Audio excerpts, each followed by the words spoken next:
being alone, but is the whole journey not a flight from the alone to the alone? Right? Me is always what? Me can be very frightened about being lonely. Yes. But is in the end the whole journey a flight from the alone to the alone, or a journey from the alone to the alone? Me is very frightened of its own absence, and it also longs for its own absence. But in the experience of being me, there is a fear of being alone. The reality is that actually it already is alone. Yes, well. The me is totally alone.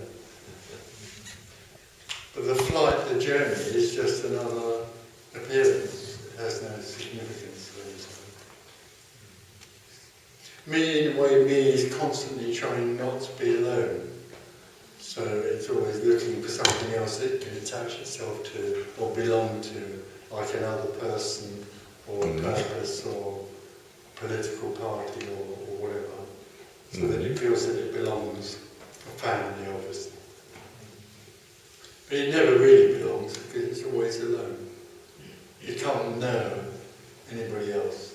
This idea that there's somebody who can know someone else's thoughts, and it's just a farce. You know. That can't know what anything else feels or experiences. So there are over 7 billion me's in the world, all of them alone.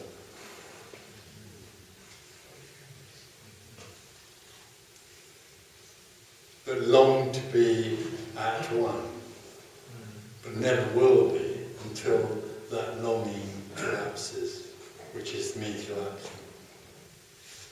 And then suddenly all there is belonging. Because the end of me is the absolute melting into wholeness, in which nobody belongs and everybody and everything belongs, because it's that oneness. That's why it's ultimately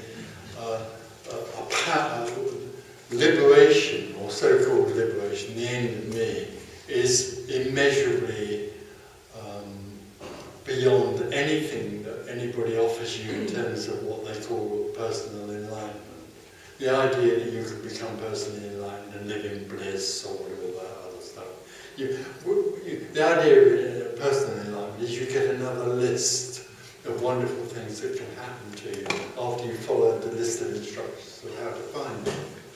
But none of that comes anywhere near wholeness. There's no comparison. You could say wholeness is the ultimate belonging, because there's no one in it, it just is wholeness. It's indescribable and unknowable.